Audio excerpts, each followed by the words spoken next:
Hey ho! Let's go.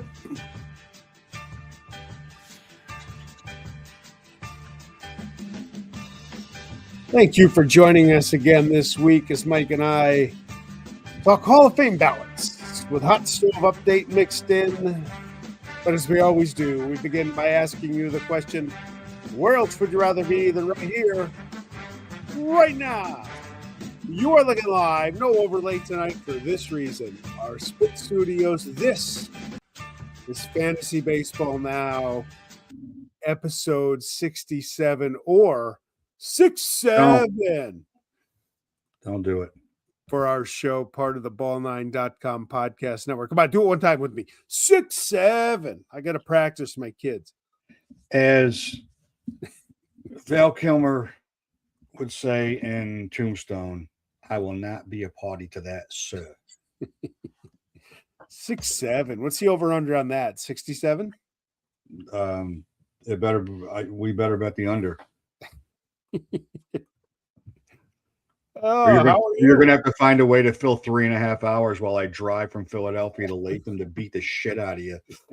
Live on TV. Yeah, whatever gets viewers. Whatever it takes. How's things? Things are good. Things are better for me than they are for the Mets, so that's all good. Are they celebrating the win over the Raiders out in Philly? No. And those dumbass pundits on ESPN and CBS picking the Raiders to win the game. I'm like, are you serious? No, they're not celebrating. It's calm right now, but we get to deal with a 5:00 Saturday game. No, good times. Yeah. It's going to be a bloodbath. It's going to be a bloodbath.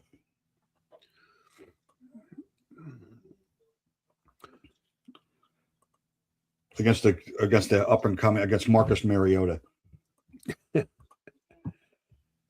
Anyhow, baseball. Been a busy week since we were last year. Yeah, the Mets fixed their Pete Alonso problem. Good for them. Solved their entire lineup issue by signing Kristen Pash to a minor contract. That'll do it. It's awesome. It's awesome. There's been a ton of transactions, right? There's been a lot. There's been a lot. Starting with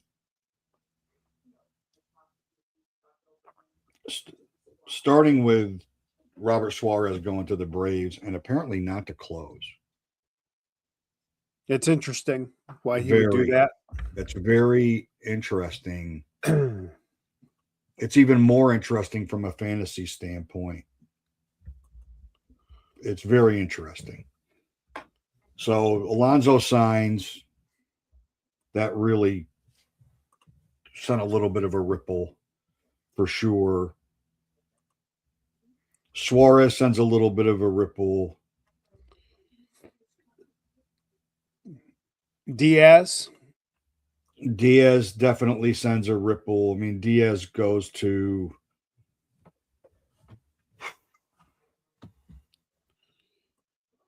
at worst closer 2. I mean, I think the Padres are going to suck. So I don't see, as great as Mason Miller is, he's probably closer 1, but I think they're going to trade him, as crazy as that sounds. Munoz might be 1 because the Mariners will still be good, but the Dodgers are going to be great, and he's going to get a ton of save opportunities. A ton. I mean, Tyler Rogers to the Blue Jays is a nice signing. The Pirates signing Gregory Soto. Good luck with that. Hey, man, Ben Cherington working his magic. Ha-Seong Kim back to the Braves. That's actually an intriguing. Here's why that's intriguing. That's an intriguing signing. Here's why it's intriguing. He got $20 million. Yeah, he got a lot. That's a lot of money. He had a good year for them. When he finally started playing, he fixed shortstop for them. I don't, a 15-team league, he's probably still not Hello, Robert. He's probably still not picked, but in a league that's got a middle infielder, that's interesting. Adolis Garcia and his giant fucking kazoo like head signed with the Phillies yesterday. Jimbo, So thanks for the update. I mean, I would rather have Adolis Garcia than Nicholas Castellanos any day. He's. It wasn't all that long ago that Adolis Garcia was a top 40 player. Yeah, until he forgot how to hit. Till he forgot how to hit. I mean, Steven Matz to the Rays, who cares? Jason Foley to the Giants, that was today.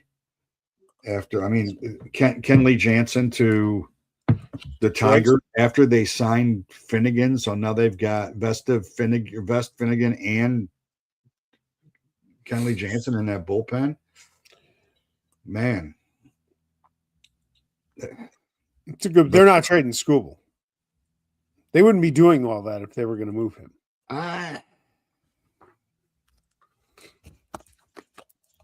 I would like to believe they're not trading Skubal. I would like to believe it. But I also feel as if they get a massive offer with a couple of major league ready pitchers that are controllable. They might have already read the tea leaves on how much it's going to cost to try to sign him. And there's no reason why they won't be in the pennant race when the trade deadline comes. I mean, if it goes off the rails when the trade deadline comes, it's probably going to be because he got hurt and then they can't trade him. Yeah. So I think for the good of the game, I hope they keep him. And I hope they sign him. Yeah, so do I. I hope they sign him. I don't think they're going to, but I think that I would like to believe that they see the value in having somebody like that on their roster. But look, you'd think the Pirates would see the value in having Skeens on their roster and Gregory Soto. I mean, the other signing that's like a low key one to keep for me to keep my eye on is Josh Bell to the Twins. He had a pretty decent year last year. That was interesting to me because I wondered why they did that. That's a great question. Because are they going to rebuild or are they not going to rebuild? Do they even know? And you have to know the answer to that question. Well, the answer is they don't know, because if they knew, Joe Ryan would have been traded last year at the deadline, right? Yeah. Or there would be a hell of a lot more noise coming out of Ryan and Lopez and even potentially Buxton than there is right now. It's very, very quiet there. I mean, maybe they look at the rest of the division and they're like, we catch a break here, we catch a break there. When they have no bullpen, they traded their entire bullpen away last year. Yep. That needs to be fixed. Their offense is young and pretty good if it's healthy. They have two really good starting pitchers and Bradley Ober. So they have Bailey Ober. So they have three pretty good starters, two really good starters and one good starter. I mean, it's not like they don't have the makeup of a half decent team. It's just, I mean, the ownership issue is a real problem there. Yeah. They were going to sell. They're not going to sell. Same thing in Washington. Same thing. Fleecing baseball and the fans. Make a move here, make a move there, make people think that you're actually paying attention and want to win. And then, just go trade your best players for futures, which might not be the future, might be 2028. I I think if it was me, if I owned a team, I'd be all in for this year. Sure. I'd go all in, and then I'd worry about 20. Then I'd worry about 27 if there is one in You know, 2020. trade I liked. You haven't gotten to. I like Isaac Collins to Kansas City. This is why I don't like Isaac Collins to Kansas City. I like that. From a baseball standpoint, I like that trade for both teams. Zerpa throws crazy hard. He'll be a good bullpen guy for Milwaukee. Collins, there's really no place for him to play, and he'll play a little bit of everywhere. A little. Now that Miguel Garcia just got a contract extension, so he's in at third. They can play Collins all over the place. What I don't like about it is they still haven't addressed the number one issue that they have, which is they don't have any power in their lineup outside of what they get from Pasquantino and Sal Perez. They don't have an outfield bat that scares anybody. I mean, unless Cangiolone all of a sudden becomes the prospect that everybody hopes he's going to be out there, and he becomes a right fielder with power. But there wasn't a hell of a lot of evidence to say that was going to happen last year. I think he will. I'm still really high on him. He let me. Yeah, I am too. But they're not that far away. Like they're close. No. They're close to. They're better than Cleveland, though that didn't bear itself out last year. They're not that far away from Detroit. I mean, they catch everything. They don't kill themselves in the field. They have the best shortstop in baseball and one of the faces of the game in the middle of their infield. And they usually don't waste guys like that. They usually don't waste them. They usually, historically, they have somebody like that. They find a way to try to get competitive quick. Their pitching staff's solid. Their bullpen's good. They're a good, solid team. I mean, they're not the Dodgers, but for that division, they're a good team. But they don't have any power.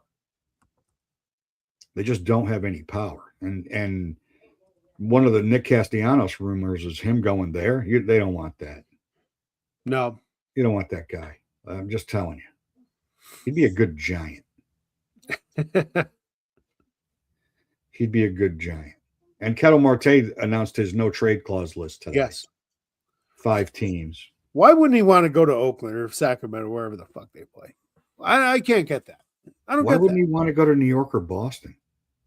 Maybe he doesn't want the media. Like, why wouldn't he want to go to, I mean, I get the Pittsburgh thing. They're not going to make an offer for him anyway for what they want. Speaking of the Diamondbacks, they did re-sign Merrill Kelly. True. That's got a little fantasy implication to it. I mean, he's not your, I mean, you got 7 starters and you're scratching for a 6th or 7th starter. Most of the time you can do worse than him. He doesn't strike anybody out, but he doesn't really put a lot of base runners on either. Yeah. Now, sadly, last year when he had base runners on, they scored. But in the projected haul they want so much for him. I just don't believe he's going to be traded. I don't think anybody's going to meet the demand.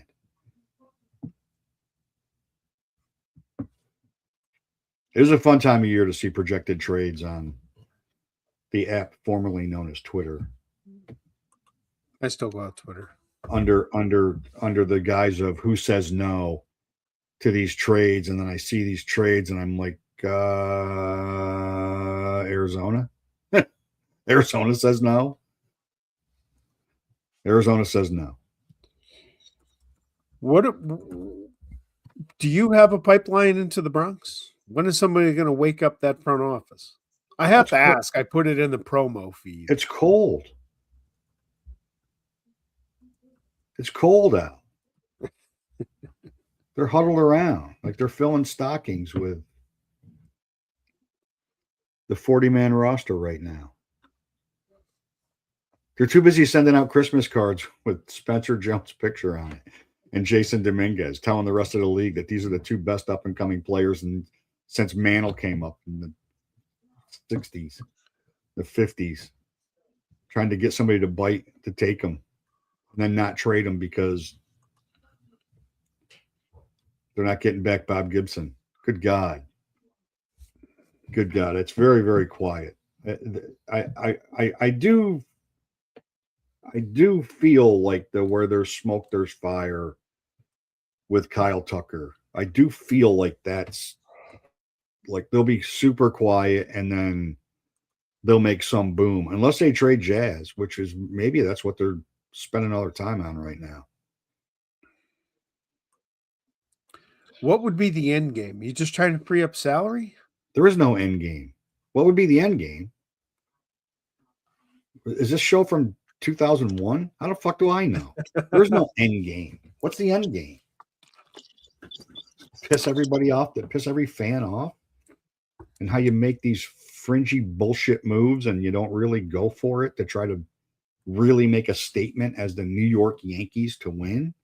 Yeah, but the balance sheet and the profit and loss statement is healthy. It's healthy. Yeah, they're making money. I mean, they're making money. Ticket prices are going up. Sure. Concessions going up. Why would you put that onto the field? Payroll's going down. And they got a bunch of money coming off next year too. So it's perfect for Hal. I don't know. I don't know what they're doing. They need to do something in the rotation, and they need to do it soon. I mean, none of the Asian players that are posted have signed. Yeah. And I mean, Murakami's got 6 days. If he's not signed by December 22nd, he's not posted anymore. Wow. So that's coming up. The rest of the guys are like January 5th. Like there's barely any conversation about interest in any of those guys. Like it's just way too quiet. When Sasaki came, there was stuff all the time. When Yamamoto came, there was stuff all the time. He was on tour. It's all you heard about is where he might sign. These 4 guys, you don't hear anything. Not a single thing. And they're all going to get in the majors and they're all going to contribute. So I don't know what that befuddles me, especially when you got, the guy they're calling the Babe Ruth of Japan. Yeah. With 6 days left in posting and he's nowhere. I mean, he went below ADP in our head-to-head league that I did last Thursday, the draft that I did last Thursday. But all 4 of them went. They were all drafted.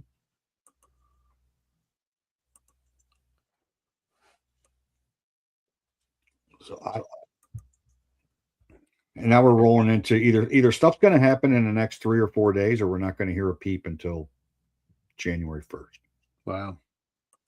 Right? I mean, you got the company holiday party. Got to have that. Hal sits around and tells stories of yesteryear. The Grinch who stole baseball. Tell us about that draft. Fill me in on that.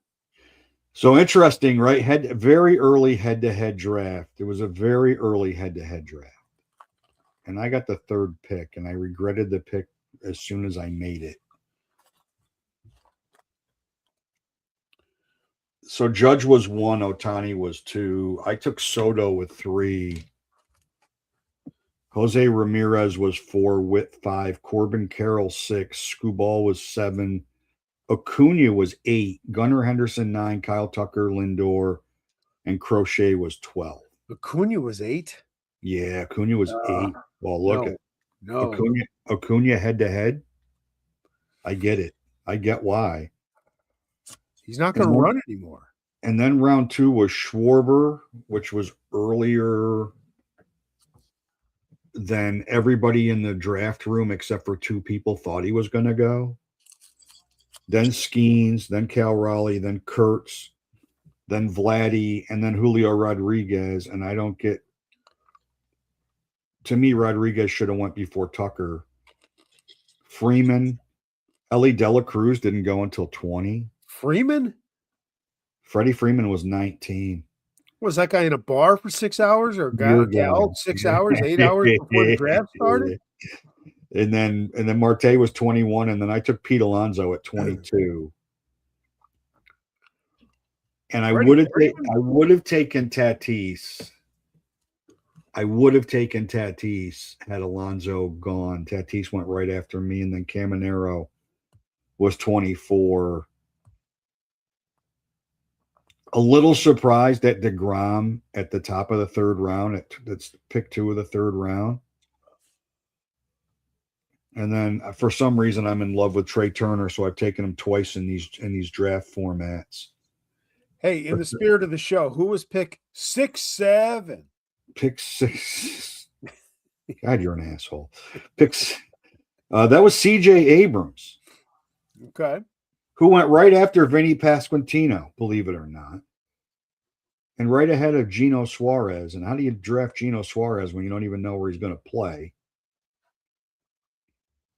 I did get Jackson Merrill.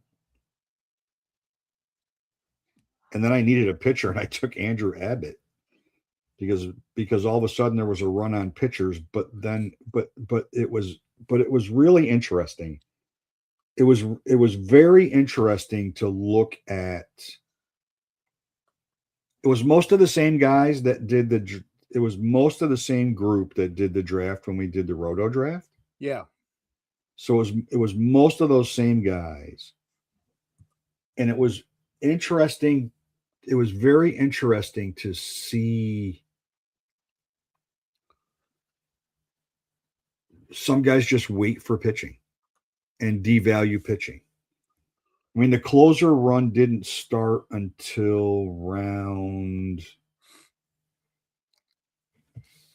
The closer run didn't start until round.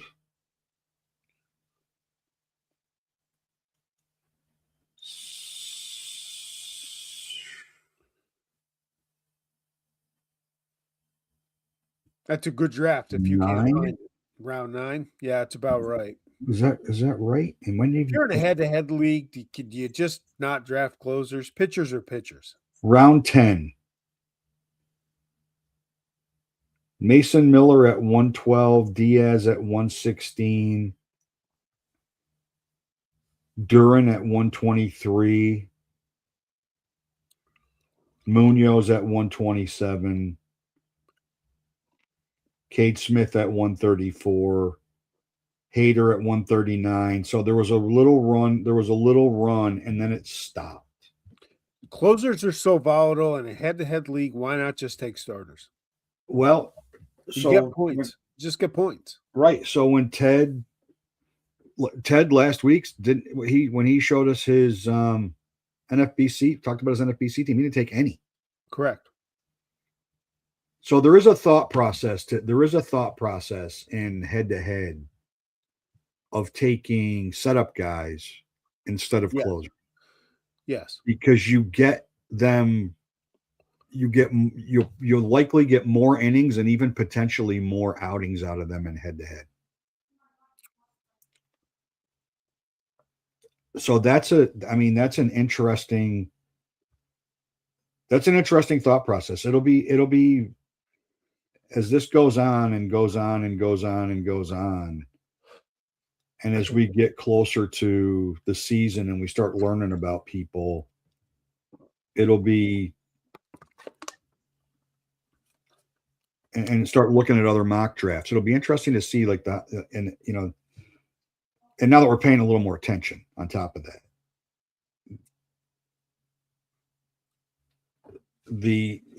how guys construct their lineup in head-to-head, and then what success they have as a result of like, hey, I'm just not going to draft any closers. Fuck it. Yep. 7 points for a save. I'd rather get,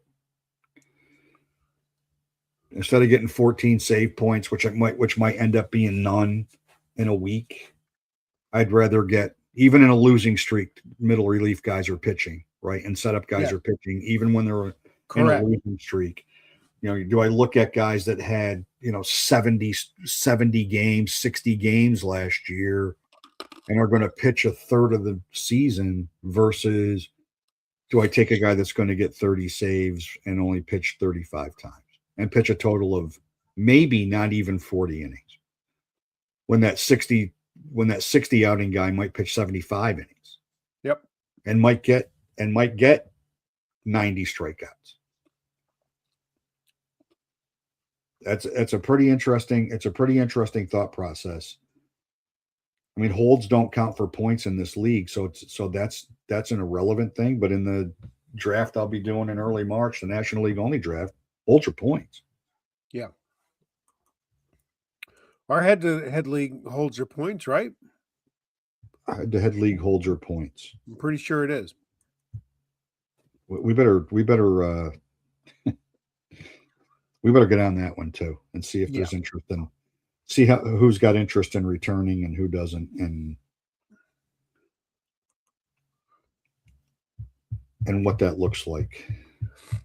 I think we'll be okay.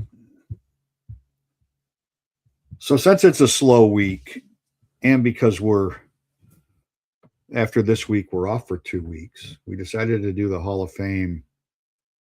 I'm going dark for 1 second here. Keep talking. Yeah. I'm with you. So we're gonna do a recap of the contemporary era voting, and we'll talk about that and the prospects of some of these guys never getting in, and then we'll look at the ballot for 2026 and we'll make our selections, because when we roll back on January 7th or 6th, depending on what we decide after the holidays for the night that we're doing this, if it's Tuesday or Wednesday, we'll start doing position rankings, starting with catcher and first base, the first show back after the new year. So with not a million transactions and nothing that's really moved the needle, it's a good time. It's a good time to talk about this.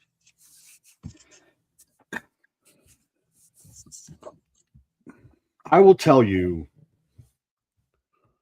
before I say what I'm about to say, Jeff Kent should have never been on this ballot. Jeff Kent should already be in the Hall of Fame. Yes. To see him get 14 out of 16 votes was as unsurprising a thing as ever. I was not surprised by that at all. I'm disappointed more so. I mean, pick any of the three, Delgado, Mattingly, or Murphy. I think they all should have been in. They all should be in the Hall of Fame. I know you only have so many votes in this format, but they should all be in the Hall of Fame. Right. But I think what was more telling in this vote than, Delgado getting 9, which is pretty telling since he was barely on the regular ballot, and Mattingly and Murphy only getting 6, which tells you that the shortness of their careers does have an impact on how they're viewed as Hall of Famers. Hey, by the way, a plug for Ball 9. Kevin Kiernan wrote a big thing on Mattingly in the Hall of Fame. It's about a 5-minute read. It's worth the time. It's definitely worth your time. I mean, I never saw Fernando Valenzuela as a Hall of Famer. He was a great story, and he was really good. But yeah, I agree with that. I mean, but the fact that not so much Sheffield, because there's a little gray with him, that Bonds and Clemens only got 5 votes from this group. Yeah. He tells me they're never getting in. No. They're never getting in. They are not. They're never getting in until the Hall says we want them in. They need to be in, and they need to have their own, the steroid wing or whatever. The fact that could be at the front of it when you walk in is Bud Selig. Here's their problem. And I've said this before. In the NFL, nobody cares if a guy had served a four-game suspension for PEDs. They don't give a shit. Rodney Harrison, right? Perfect Right. example. The guy's on Yep. network TV. But baseball's different because baseball holds historical value on its numbers. That's what makes baseball different than the other sports. Who's the all-time touchdown leader in one season, most touchdown passes? I don't even know. Right. Right? But you know all the numbers in baseball, and that's why baseball is so revered. That's why it matters. I'm not saying it's right, but that's why it matters because baseball historically looks at the number. What's the home run number? Yeah, The RBI, the whatever. counting stats are the definition of Hall of Fame. Right? The counting stats are what define players as Hall of Famers. And if there's perception or reality that players cheated to get those counting stats, then they're not getting in. Yeah. I don't know. I mean, I've said it before. I'll say it again. I put them all in. I put them all in. Like, can you tell the story of Major League Baseball without talking about Barry Bonds? No. Or Roger Clemens. You can't. You can't talk about the history of the game and not talk about those guys. You could talk about the history of the game and never mention Carlos Delgado, Don Mattingly, or Dale Murphy, or Jeff Kent for that matter. You could not talk about Jeff Kent. I mean, clearly nobody did for a long time, but I mean, Jeff Kent was a great player. He was. But if you asked anybody that's like any baseball fans who the top 5 second basemen in the history of the game are, you'd be hard pressed for somebody to say his name. There might be Hornsby's going to be 1, Morgan's going to probably be 2, and there's a ton of other guys. Eddie Collins. There's guys from the 20s and 30s that are going to come up before you get to Kent because Kent wasn't media accessible. Kent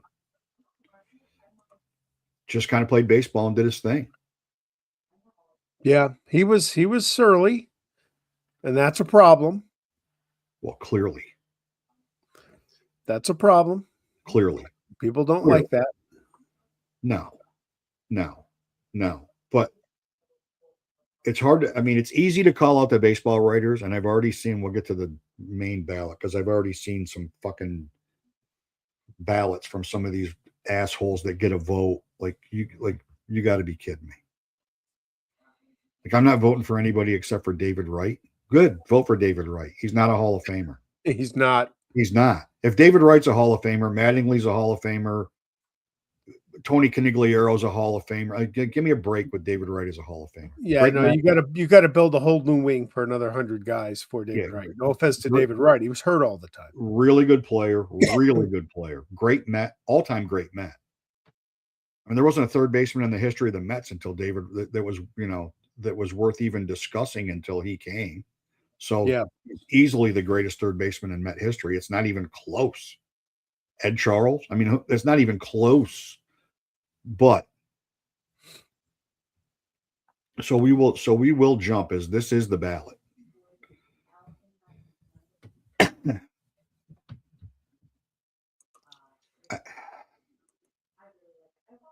I have seen some really interesting stat comparisons, and I have wavered a little bit in my feelings about 2 players in particular.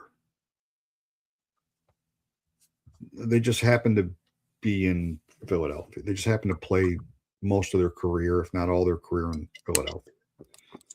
And that's Rollins and Utley.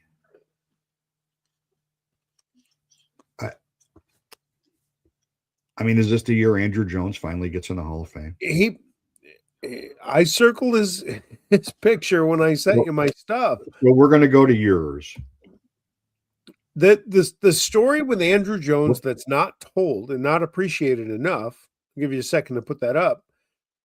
His defense was off the charts good. Oh, he's arguably one of the 5 greatest center fielders that ever lived. Absolutely. From a defensive standpoint. You've talked me into Abreu the last couple of years. Bobby Abreu there are 20 Hall of Famers that you could match up stat for stat with Bobby Abreu, and he's right there with every single one of them. Here, I don't know if I think Beltran should be a Hall of Famer. I think he'll get in this year. I do too, but I do too. But he is attached to the cheating scandal in Houston. He is, but that wasn't as a player, right? You're still cheating the game. Yeah, they're still talking about it. Well, that's going to keep Altuve out.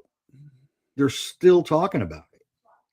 I think they'll get by the players are still talking about it. The players are still talking about it. The players aren't bitching about Bonds and Clemens and Manny Ramirez and A-Rod. They're not complaining about that. Those guys got caught or didn't get caught. They've already been tried in a court of public opinion. The players are still bitching about the Astros cheating scandal. Still.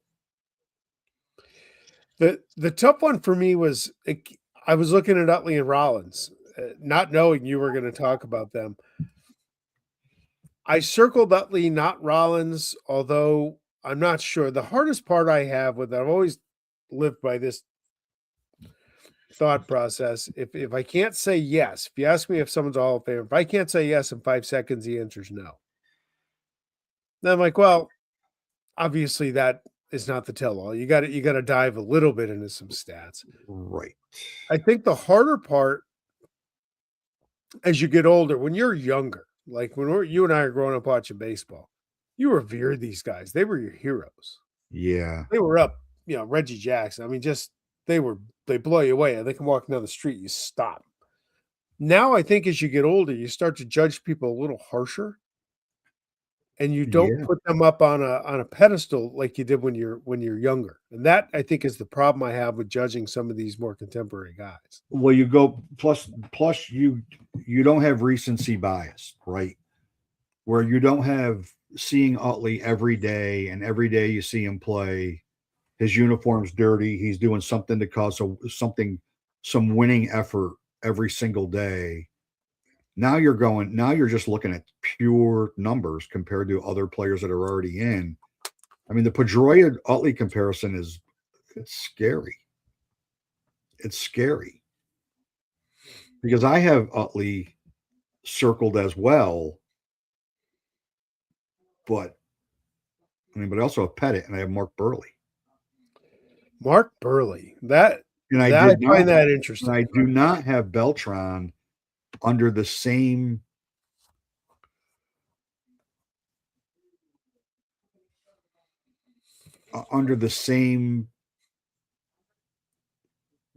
statement as why I wouldn't have.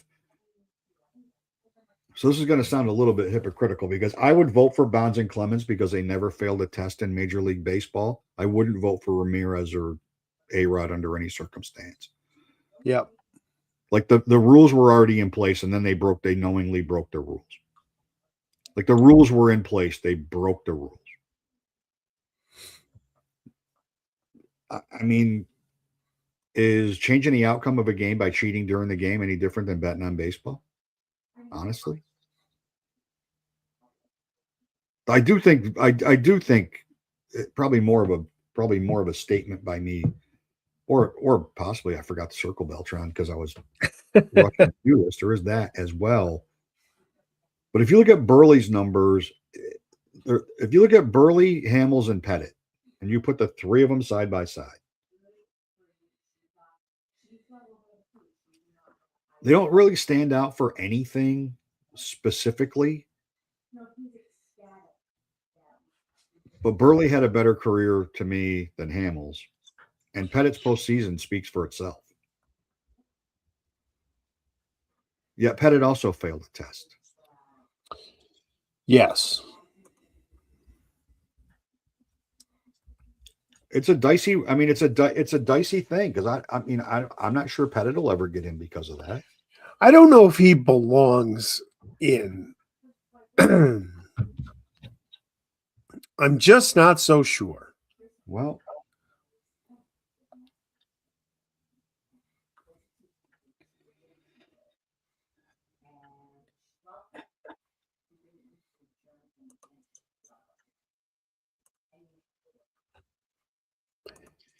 never blew you. He's got 256 wins. Okay. And a 3.85 ERA. He has 2,448 strikeouts. So he's almost at 2,500 strikeouts. But he's got 19 playoff wins and a 3.81 ERA in his playoff career. And he's 5-4 in the World Series.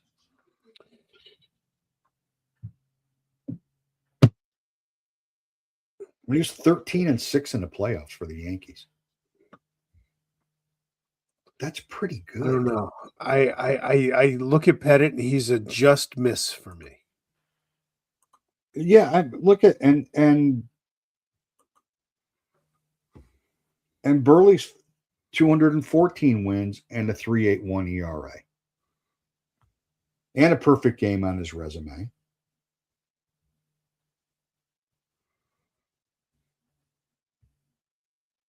And he was only in the playoffs once. So I mean, it's not his fault he pitched for the White Sox for most of his career. I mean, it's not his fault. But Hamels only has 163 wins. He's not going to get in. I look at this list. I mean, Hamels has 163 wins, but he also has. I mean, the 4 years with Texas, the 2 with Chicago, and the 1 start he had with Atlanta. Like, it's 10 years with the Phillies. That's really what it is. But he's got 2,600 strikeouts. So he struck out far more than either one of those other 2 guys. There's people that throw a lot of love at Torrey Hunter too. Well, he was another elite defensive center fielder. They do throw a lot of love at Torrey Hunter, but at any point in time, whenever you watch Torrey Hunter, was he the best player on his team? In fact, were any of these guys the best player on their team? No, I don't. Besides Ryan Braun? No. And his information to fill out his information to get in the Hall of Fame was intercepted by a FedEx driver. Yeah, no shit. So that's hopefully it was the same guy that he ruined his life. King Felix was the best pitcher in Major League Baseball. And it wasn't even really close for like a 5-year stretch. But he's going to suffer from the same thing as the other. Like, his career's just not long enough. It's not. Took a long, hard look at him last year and said no. I mean, he won 160 games. He never won 20. He wasn't on great teams. What's the new number in today's game? You say he never won 20, and that matters. What's the new number? It's probably 15, right? 15? I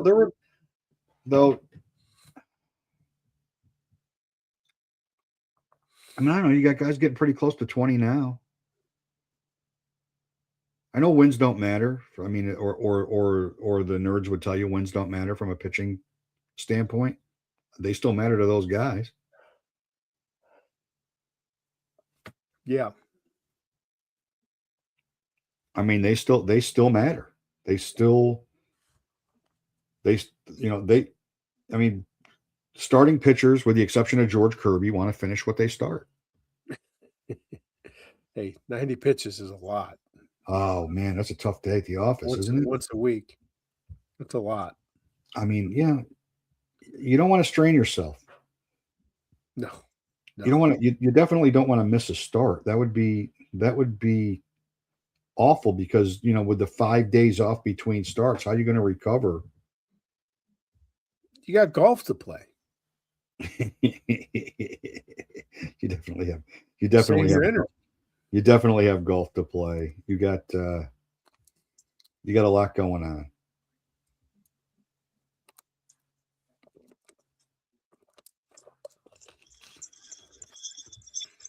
But I was just trying to look up. Well, I am going to take a shot at CBS Sports.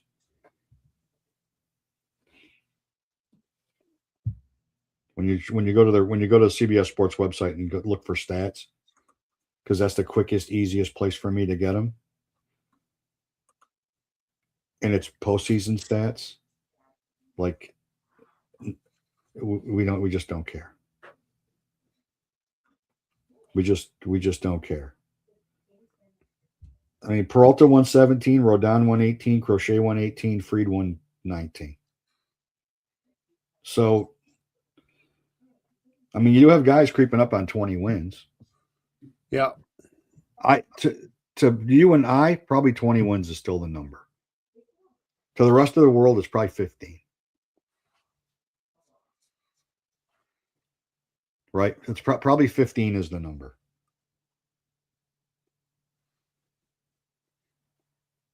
Because there were, I mean, Luzardo, Webb, Wu at 15, Gray at 14, Boyd at 14, Mize at 14. Brady Singer won 14 games last year. Holy crap. Holy crap. Really?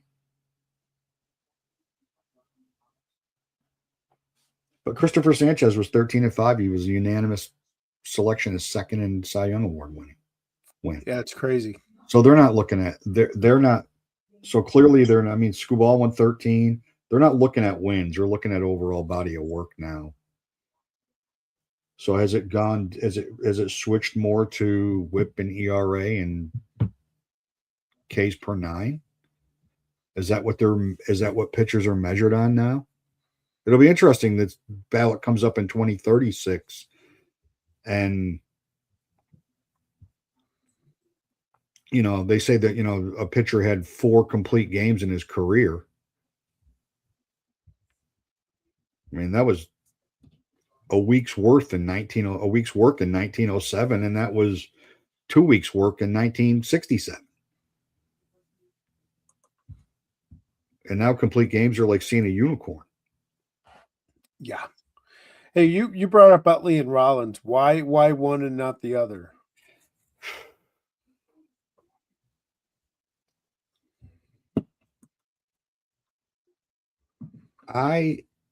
It's probably more what my eyes showed me when they were playing than what the stats would tell you. Rollins probably has a better case than Utley, to be honest with you. Because of the position and the offensive productivity, he probably has a better case. Utley always appeared to me as a more complete baseball player. Always.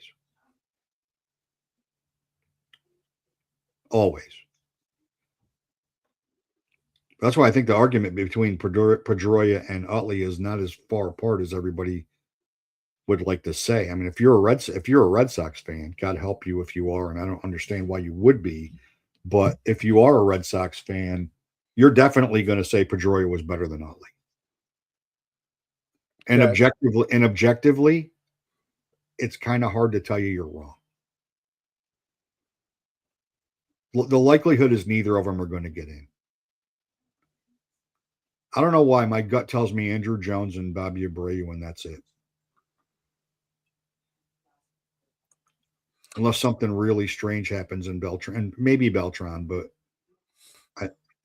this should be the year for Andrew. This better be the year for Andrew Jones. Yeah.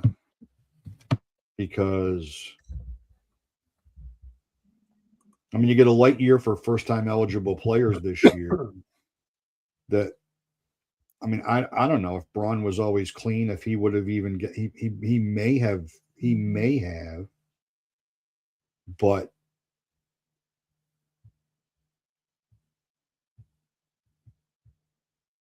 next year,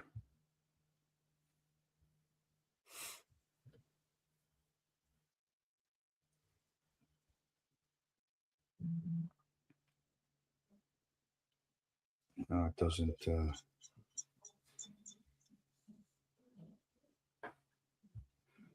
Here we go. The next 5 Hall of Fame ballots. 27 first-time candidates are Posey and Lester. Posey will probably get in. Posey will get in. And Jay Bruce, Brett Gardner, Kyle Seager, Ryan Zimmerman, Jordan Zimmerman. No. Next year's Andrew Jones' final year. 2028, it's Albert Pujols and Yadi Molina. Yep. If Albert Pujols is not unanimous, then people are making shit up. They're making stuff up. They're making up things that he did what he didn't and what he never did. I don't believe Yadi's a first ballot Hall of Famer, but it's very likely that he is going to be. Robinson Cano is also in that group in 28. And if Robinson Cano wasn't a rockhead, Robinson Cano would have been a first ballot Hall of Famer and arguably one of the top 2 or 3 offensive second basemen in the history of Major League Baseball. But true. But he was medically enhanced. 29, you got Miggy, should be a unanimous Hall of Famer. Zach Greinke, great. That's going to be a great conversation, right? A great conversation. And Joey Votto, which is also going to be a pretty good conversation. So I'm going to tell you, Votto's an automatic. I'm not that sure. I don't know about automatic, but I could see it. And then 30 is Anthony Rizzo and JD Martinez, and I don't believe I don't believe either of them. Yeah. And 31 is Clayton Kershaw. And that's another should be a unanimous Hall of Famer. Should be. So there's room if these guys don't fall off the ballot. There's room for some of these guys. Yeah. There's room for some of these guys to find a way in, but there's also the possibility that these guys are going to languish on the ballot and people are like, look, I didn't vote for him for 8 years. I'm not voting for him now just because I have to vote for somebody. Yeah. Which is also part of the conundrum and enigma that this process is that guys will go 7 or 8 years. They hold steady at a certain percentage. Then the ballot gets light, like it appears to be this year. And all of a sudden, guys get this crazy amount of love. Well, you didn't give them love for 8 years. Why all of a sudden now are they a Hall of Famer too? I know. I agree with that. They didn't do anything to change. They didn't come out. They're not Philip Rivers. Like consistently, I've thought Andrew Jones and Bobby Abreu were Hall of Famers since they came on the ballot. Yeah. So that would never change my mind. But next year, I'm not going to all of a sudden make a giant push for. I mean, I think Beltran's a Hall of Famer. So there's 3 on this ballot that are probably the 3 that should be in. And I'm not, the rest of them are kind of like, you got to make a real strong case. And if you're making a real strong case and you're still hedging on the real strong case, like, are we just putting guys in to put guys in? Because we're not putting other guys in that should be in because they cheated or they perceivably cheated, as opposed to the guys that cheated that never got caught that are already in, or the one loudmouth that did get caught yet he's still in. That's Big Papi for you Red Sox fans, in case you're wondering who I'm talking about.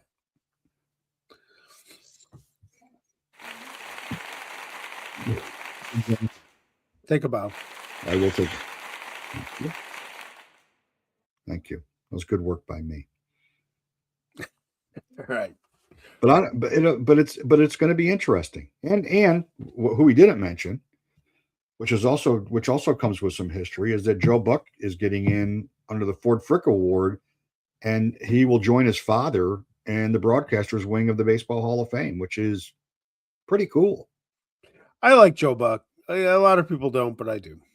I like Joe Buck more now than I did 5 years ago, because sometimes less is more. Right? Like Mike Tirico's on everything for NBC right now. And I really like Mike Tirico, but now I'm starting not to like. But now I'm starting to not like him. I don't like his voice. He's doing everything. I just don't like his voice. He's doing everything. He's Mike doing the Tirico. Olympics. He's doing basketball. He's doing Sunday Let's night go off on football. a tangent. Mike Tirico is unlistenable for me. Him and Kevin Harlan are just Kevin Harlan. I can't deal with it. Kevin Harlan and Gus Johnson, every single play that they ever call is the most important play in the history of the sport that they're calling.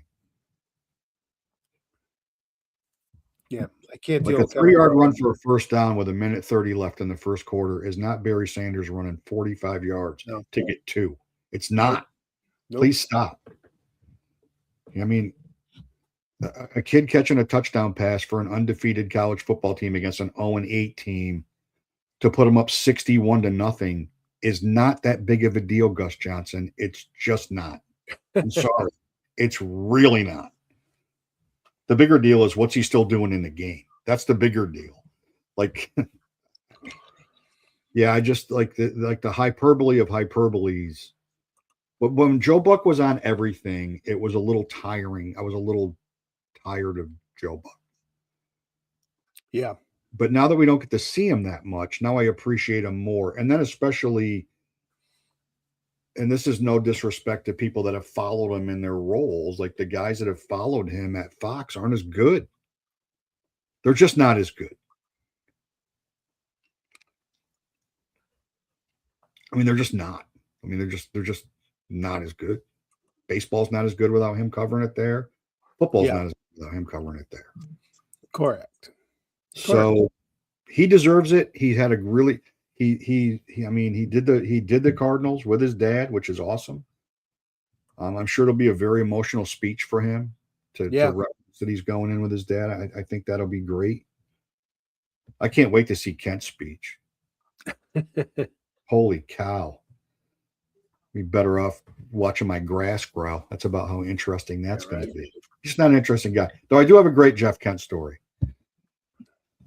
So when I first moved down here, me and the big man from Massachusetts attended a Phillies game at Veterans Stadium, like a random end of April game. And if there were 3,500 people there, they were lying. There was nobody there. And we were maybe 8 or 10 rows off first base in the lower level. And the night before, Jeff Kent tried to steal third base, and somebody hit him right in the cup on the throw to third. Nice. And he was down for a while, and it was all over at that time when SportsCenter. It was when SportsCenter mattered. I do not know what best ball baseball. I don't know what that is, but I'm willing to enlighten us. And he walked, and he's standing on first base. And I said, probably talking at about this level of voice to the big man, did you see when Kent got hit last night? That looked like it hurt like hell. And we're talking in just regular conversational voices. And Kent turned around at first base and looked at me, and he goes, that hurt like a motherfucker. he heard me loud and clear. Nice. And I thought it was and he smiled when he said it, but like it was really funny. It was really funny.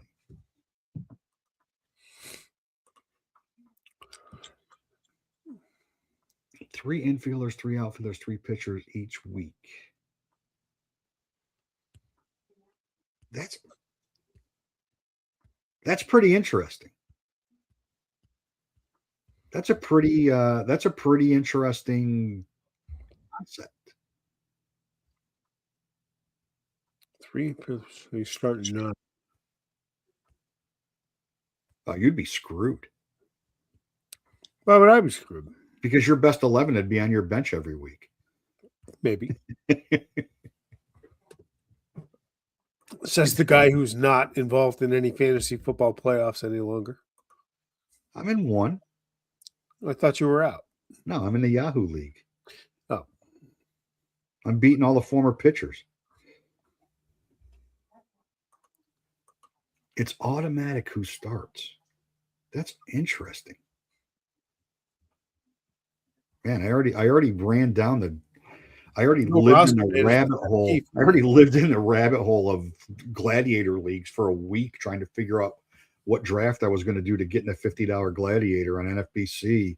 And now I got to dig into this too. I like the no roster management. I'm great at drafting. I just don't know what the hell to do with it after I'm done. You're what? I'm awesome at drafting. Are you all right? No, I'm actually under the weather just a little Yeah, bit. I would say you are. I would say you have a perception. You have a perception of your draft capabilities that 11 other owners would vehemently disagree with. You could call it delusional. That's okay. You could call it delusional. Been called worse. Yeah, Much worse. Yeah, you have. In your own house. Much worse. Yeah, in the own house. And by the way, if you're out there, whoever the Airbnb owner that's going to rent us his house for our draft in March, thank God my name's not on that lease. Oof. That's just insane. You coming up for that? I don't know. You're asking me March questions in December. Gotta know, man. Gotta know. I don't have the faintest idea. I'll know when I know. Okay. All right. Well, on that note, I'll know the answer to that March 10th. Okay. Probably. On that note, we will wish everyone a very Merry Christmas, Happy Hanukkah to those celebrating that this week. Yeah, happy whatever you celebrate. Hopefully you don't get big board draft. Hopefully you don't get a Met pitcher in your stocking. Sean Manaea doesn't show up at your house to ruin your Christmas. I drafted him last year. We do not do a big board draft. No, we do not. And yes, Kwanzaa as well. Thank you. Hit them all. We would like to do the big board draft, but I don't think our league is our league is barely able to manage participating electronically, let alone to try to get 12 people to show up to do our draft live, though it would be fun. And there's way too much beer involved to try and worry about it. Somebody will knock it over. Hey. There's never too much beer. I didn't say for me. There's never too much beer. Just know others. There are some. We had somebody pass out in somebody's daughter's bed one night. Just saying. We did. Thankfully, she wasn't in it. Thankfully, she wasn't in it. Same guy that we did put his hotel name and room number on his lapel when we poured him into the cab. Yeah. That is true. Also, the same guy that left a trail of chicken wings for 1.5 miles to his way back to his house in case he wanted to come back to the bar so he knew how to get there. True. Thanks to the Sports Muse channel. I'll have to Thank you so much. Thanks for participating. Happy holidays to all. Happy New Year. We'll see you in 2026. Yeah, a couple weeks. Couple weeks off. We'll be back. Catchers and first baseman when we come back. Awesome. Time to talk about the Contrerases. Maybe one of them will be on a different team by that. Perhaps. All right. Well, everybody, happy holidays. Enjoy. He's a Pirates fan, Mike. Or she's a Pirates. Somebody. Sports Muse channel's a Pirates fan. Wow. They got to go back and rewatch some old episodes. My daughter's a therapist, and I could probably get you a couple free Ben Cherington vent sessions if you want. Mike is a closet Pirates fan. Mike does like you got to root for the Pirates. They're more active than the Yankees. I do love the stadium. It is good. And my favorite letter is R. So there's the. All right. Be good. We're out.